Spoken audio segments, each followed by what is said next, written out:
Today on All Things 80s, it's the Random Star Wars Figure Review Episode 2.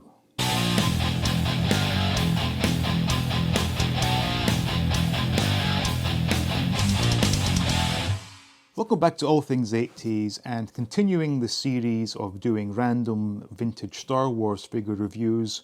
We're here at Episode 2, so without further ado, let's pick a figure and give it a review.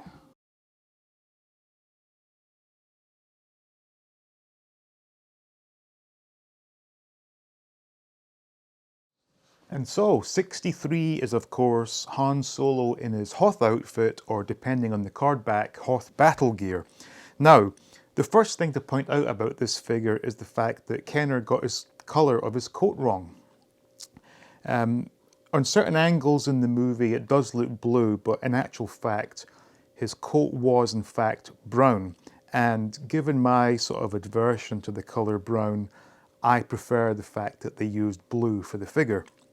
Now, it's a wonderful looking figure actually, and this one especially was good because when I grew up in Scotland in wintertime, we did get a fair amount of snow, as I recall, and whenever it snowed, I would put on my parka. Was it parka or parka? I think it might be parka. They also called it was it a snorkel hood or snorkel jacket? I need to look into that, but if I find a picture, I will put it up. But I put the hood up with the fur sort of collar around the hood, and I did have goggles from BMXing, so I would put on a cap, put on the goggles over the cap, put on my hood, and I pretend to be Han Solo romping around in the snow. But a couple of points to mention here. Comes with the standard smuggler blaster, which he holds reasonably well.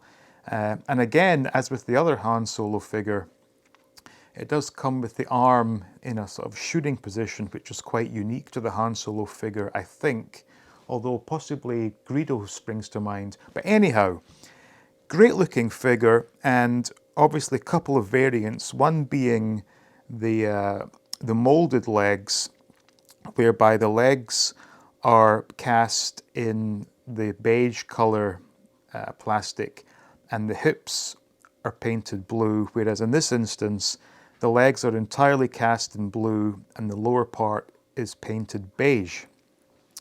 I think of the two, I prefer the beige casting, to be honest, because a lot of these figures you see the toes are scuffed and the blue is showing through, and ever so slightly on mine, I don't know if the camera can pick this up, but a little bit of blue coming through.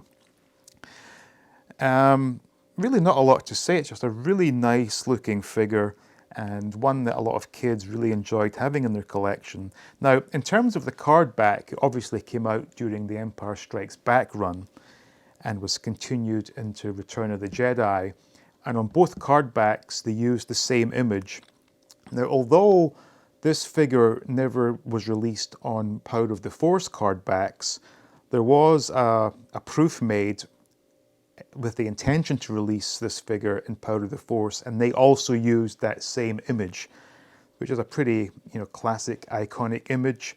Other points to note are that this figure, of course, went very well with the Tauntauns, both closed belly and open belly.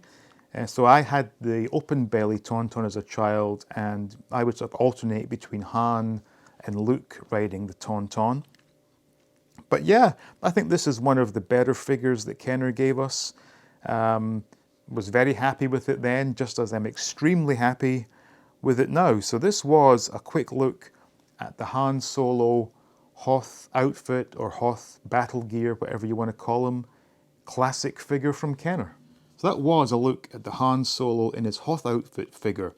And I gotta say, it's a figure I really do like a lot, especially for the fact that as a kid, and when it was snowing outside, you could pretend to be Han Solo running amok on the planet Hoth. So anyway, thank you for watching, with special thanks to the Patreons. Please like, please subscribe, and as always, please stay tuned for more videos from All Things 80s.